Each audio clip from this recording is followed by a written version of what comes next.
Incessant blame games by would-be journalists have attempted to skew the discourse surrounding Star Wars and its fandom. The true issue plaguing this beloved sci-fi series is not the fans, it is the writers and creators, who've lost touch with what made Star Wars a franchise juggernaut to begin with. Welcome to the Pondering. Buckle up. Hello friends, I am the real-life fake wizard. If this video brings you any value at all, I invite you to subscribe to the channel, where we're posting videos nearly every day.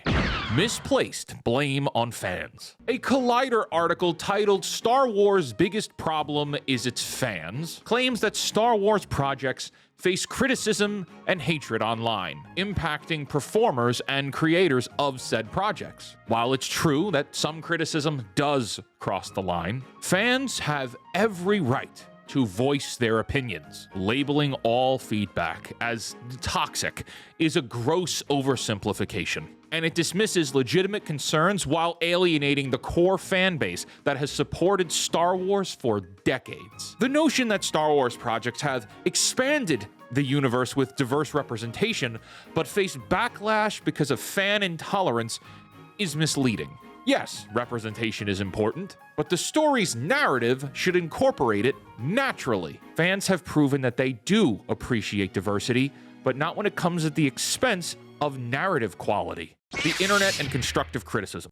The internet does amplify both positive and negative voices. But to claim it is difficult for people to speak their minds because of trolls is to ignore the constructive discussions fans regularly engage in. Highlighting only the negative aspects creates a distorted view of the fanbase. Actors from the prequels era, such as Ahmed Best, did suffer reprehensible abuse. But this abuse was conducted by a vocal minority, not the entire fanbase. Best has been on record to say that he suffered abuse at the hands of rabid fans and Hollywood insiders alike. Most fans critique character and writing, not the actor themselves. Using these instances to generalize the entire fandom is unfair and counterproductive. To be clear, anyone who abuses anyone by telling them to inflict harm upon themselves in any way is wrong, regardless of if it has to do with Star Wars or not. Review bombing and critic audience disparities. Fans point to Leslie Headland's The Acolyte's alleged review bombing and the distance between critic and audience scores on aggregate sites like Rotten Tomatoes as evidence of fan toxicity. However, these claims are unreliable, failing to acknowledge the extremely nuanced opinions that Star Wars fans have. For instance, fans highly regarded Rogue One, a female-led with a diverse cast film, as it holds strong ratings on many review aggregate sites. Fans appreciate well-crafted stories, regardless of diversity or representation. Dismissing legitimate criticism as mere review bombing undermines the credibility of fan feedback and disseminates the reasons behind their dissatisfaction. Leslie Headland herself says she doesn't care about review bombing and, quote, doesn't take that seriously anymore, end quote. If creators themselves dismiss review bombing as irrelevant, and there's no concrete evidence proving its significant impact on project reception, how can it be considered relevant to this discussion? So many journalists want to say review bombing is bad. Prove it. The focus should instead be on the critiques that fans give Star Wars to improve the overall quality and coherence of the Star Wars story. The original trilogy's legacy. The article argues that the original trilogy's outdated aesthetic limit our understanding of what a Star Wars story can be. This view undermines the foundational role these films played in establishing the Star Wars universe. Fans' attachment to the original trilogy stems from its timeless appeal and strong narrative, not a refusal to evolve. Dismissing the original trilogy as a product of its time is a gross oversimplification and a convenient scapegoat for the failures of modern storytelling. Star Wars has the ability to transcend generations, and the original trilogy accomplished this with a mostly practical effects-driven approach, compelling characters, and universal themes of hope, redemption, and the struggle between good and evil. These films are not an outdated hurdle to overcome. They are the gold standard that modern storytelling needs to live up to. The claim that the original trilogy's aesthetic somehow limits modern storytelling is a cop-out for writers who fail to capture the same magic. If anything, the original trilogy's success proves that outstanding storytelling knows no era. Instead of blaming the past, writers and creators should learn from it. The original films, groundbreaking in their time and still revered today, prioritize story over spectacle, character over gimmick, and substance over superficial trends. Modern writers who dismiss these elements as outdated miss the core of what makes Star Wars resonate with audiences, alienating the very fan base they seek to entertain.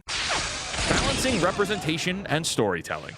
Focusing on representation and diversity is commendable, sure, but execution matters. Building strong, inclusive narratives that resonate with audiences is more effective than token gestures. The insinuation that fans are incapable of discerning between positive stories and adverse ones if diverse actors are involved is not only patronizing, it is insulting. This condescending attitude suggests that fans are inherently bigoted or too simple-minded to appreciate diversity, which is a gross misrepresentation. To imply that criticism of poorly executed stories stems solely from intolerance is not just intellectually lazy, it is a form of racism in itself. It reduces diverse actors to mere pawns in a superficial game of representation, rather than acknowledging their potential to contribute to meaningful narratives. When diverse characters seamlessly integrate into the stories, fans have consistently demonstrated their willingness to embrace them. Characters such as Finn, Mace Windu, Ahsoka Tano, and Lando Calrissian have received widespread acclaim, proving that the presentation of diversity is not the problem. Fans did not have a problem with Finn as a character or John Boyega as an actor. Rather, they were frustrated with how the writing abandoned him. The concept of a stormtrooper becoming a Jedi was compelling to audiences in The Force Awakens. However, subsequent films reduced Finn's role to pointless side quests, sidelining his character's development. Fans wanted more from this promising character, not less, and they never got it.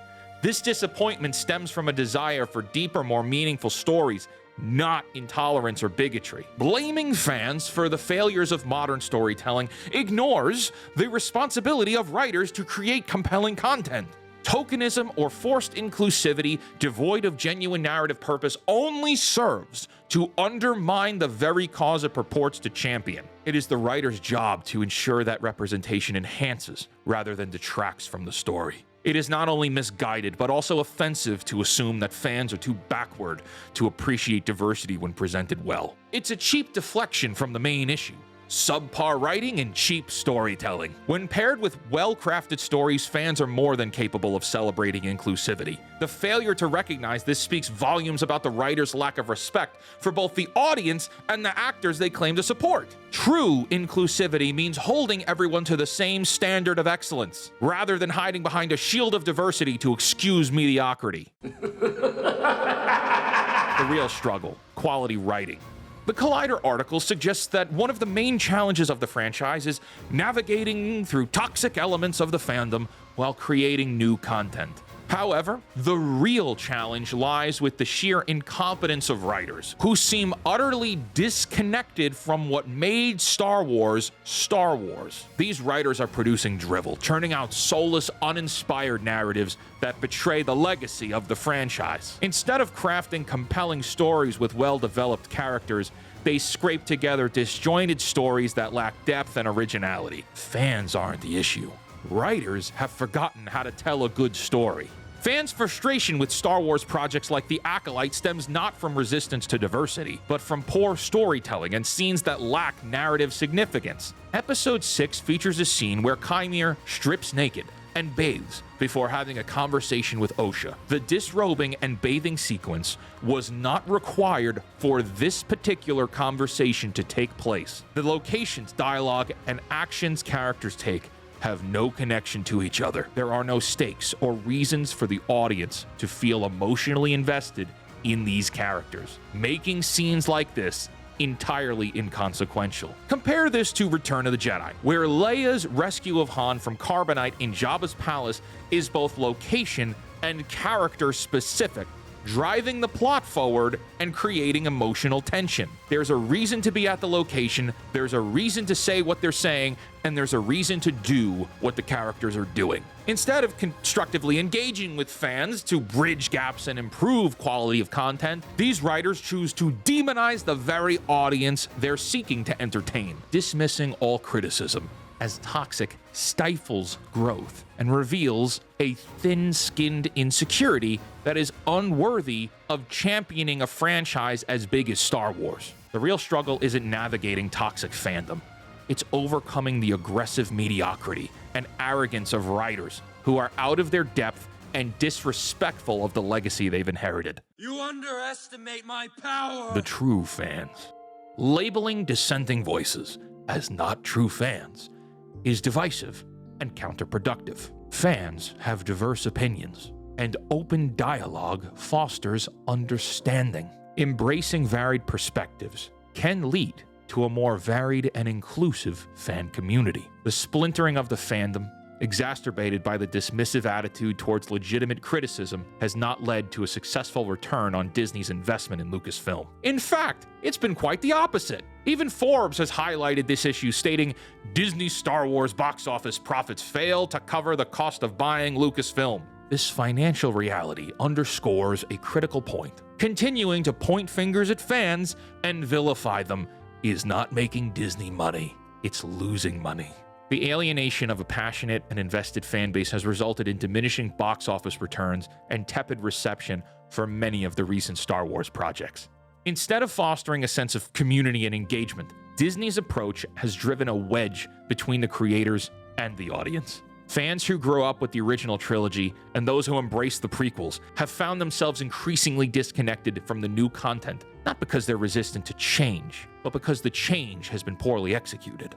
By ignoring the voices of these dedicated fans, Disney is not only failing to capitalize on its investment, but also eroding the foundation of one of the most beloved franchises in cinematic history. The financial losses and critical backlash are clear indicators that the current strategy is not working. Instead of blaming the fans, Disney should be listening to them, engaging with their feedback, and striving to create content that honors the legacy of Star Wars while also incorporating new diverse elements. This approach would not only mend the fractured fan base, but also drive financial success. Fans who feel heard and respected are more likely to invest their time and their money into the franchise. They will buy tickets, merchandise, subscriptions, all because they believe in the stories being told. Dismissing their concerns as mere toxicity is a short-sighted strategy that ignores the underlying issues, perpetuating a cycle of disappointment and financial underperformance. He doesn't like you. I don't like you either.